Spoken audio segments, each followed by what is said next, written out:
Welcome to R5 TV news. గత 10 రోజుల్లో వర్ష processing unit ఒక్కటే సుమారు 25,000 టన్నులకు పైగా తోతాపురి మామిడిని కొనుగోలు చేసిందని కలెక్టర్ తెలిపారు. జిల్లాలోని ఇతర యూనిట్ల కొనుగోలు కలిపి ఇప్పటి వరకు సుమారు 80,000 నుండి 90,000 టన్నుల వరకు సేకరణ జరిగిందన్నారు.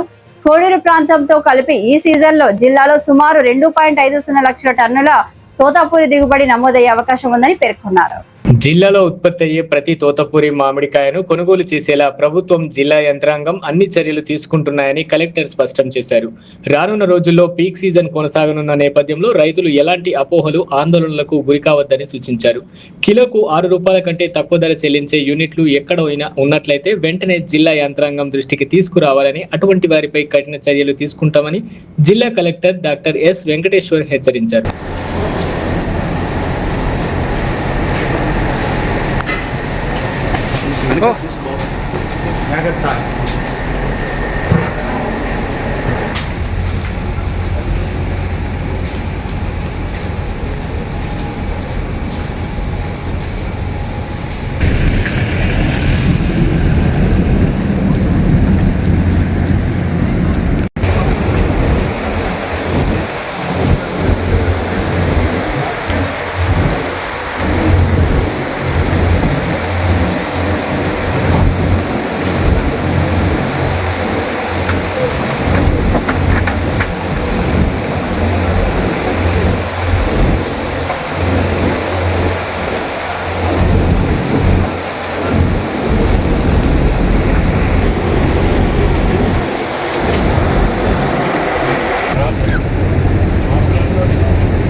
అందరికీ నమస్కారం. మనకి ఇప్పుడు ఏదైతే తోతాపూరిది ప్రొక్యూర్మెంట్ ఆపరేషన్స్ జిల్లాలో విస్తృతంగా జరుగుతున్నాయి.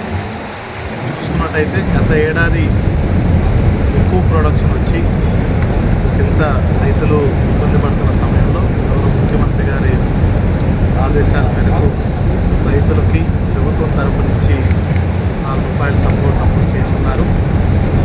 ఈ సంవత్సరం లాస్ట్ ఇయర్ లాంటి పరిస్థితులు లేకపోయినప్పటికీ ప్రైస్ ఇంచుమించు ఇప్పుడు చూసుకుంటే ఒక ₹6 ఆన్గోయింగ్ ప్రైస్ వెళ్తూ ఉంది.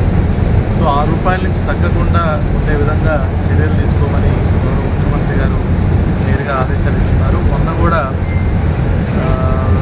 తిరుపతి వచ్చేసినప్పుడు రైతులందరితో కూడా ముఖ్యమంత్రి గారు సమావేశమై వాళ్ళకు కూడా భరోసా కల్పించి ఏదైతే ఈసారి మార్కెట్ పరిస్థితులు ఉన్నాయో దాంట్లో భాగంగా ఎక్కడ ఎట్టి పరిస్థితుల్లోనూ ₹6 తగ్గకుండా చూసుకుంటున్నారు. దాంట్లో భాగంగానే ఈరోజు వర్ష ప్రాసెసింగ్ యూనిట్ని మన యాజమాన్యంతో కలిసి సందర్శించడం జరిగింది. ఇక్కడ కూడా కొంతమంది రైతులతో మాట్లాడాము. అందరికి కూడా ఇక్కడ ₹6 తగ్గకుండానే ఇస్తున్నారు. అదేవిధంగా మనకి నెక్స్ట్ రైతులందరికీ చెప్పేది ఏంటంటే నెక్స్ట్ రానున్న 10 రోజులు మనకు కొంచెం కీలకంగా ఉన్నాయి. రైతులు ఎవ్వరు కూడా పక్వానికి రానివి మాత్రం పక్వానికి వచ్చినవి మాత్రమే మీరు హార్వెస్ట్ చేసుకోండి, అవే తీసుకోండి. ఇప్పుడు కూడా చూసినట్టయితే ఇంకా పక్వానికి రాని కూడా కోసి పంపించారు. దానివల్ల రైతులకే నష్టం ఉంటుంది. అదేవిధంగా వచ్చే 10 రోజుల్లో మనకు ఒకేసారి ఎక్కువ యూనిట్లు అన్నింటినీ వచ్చే అవకాశం ఉంది కాబట్టి తగ్గట్టుగానే డిపార్ట్మెంట్ నుంచి కూడా మేము తీసుకుంటాం. తగు చర్యలు జాగ్రత్తలు కూడా తీసుకుంటాం. టోకెన్ సిస్టమ్ లాంటివి పెట్టమని అన్ని యూనిట్స్ అందరికీ తయారు చేస్తున్నాయి. చూసుకుంటే వర్ష వాళ్ళు ఆల్రెడీ కోడూరులో ఉన్నటువంటి మెజార్టీ వాళ్ళకి వచ్చే రైతులందరూ కూడా ముందుగానే వాళ్ళు టోకెన్లు ఇవ్వడంతో ఇప్పుడు బయట చూసుకున్న 7-8 లారీలు నుంచి వెళ్ళలేవు. టర్నరౌండ్ టైం కూడా మ్యాక్సిమం 6 to 12 అవర్స్లో వచ్చిన వెహికల్ వెనక్కి. కనుక ఎక్కడ ఇటువంటి ఆందోళన పరిస్థితులు అయితే లేవు. రైతులు కూడా ఆందోళన చెందాల్సిన అవసరం లేదు. జిల్లా యంత్రాంగం ప్రభుత్వం కూడా అన్ని విధాలుగా సపోర్ట్ చేస్తుంది. ఇక్కడ ప్రతి ప్రతి ఒక్కటి కూడా మనం తీసుకునే విధంగా కూడా తీసుకుంటాం. వేరే రకంగా ఆలోచించాల్సిన అవసరం లేదు. ఈరోజు ఇక్కడ చూసుకుంటే వీళ్ళు సుమారుగా 25,000 టన్నులు పైచలుగా గడిచిన 10 రోజుల్లో ఆల్రెడీ వర్ష యూనిట్ వాళ్ళు తీసుకున్నారు. అదేవిధంగా మిగతా యూనిట్స్ వాళ్ళు కూడా మనం తీసుకుంటే మన జిల్లాకి 2,50,000 టన్నులు తోతాపురి వస్తుంది, కోడూరు కూడా కలుపు. దాంట్లో ఇప్పటికే సుమారుగా ఒక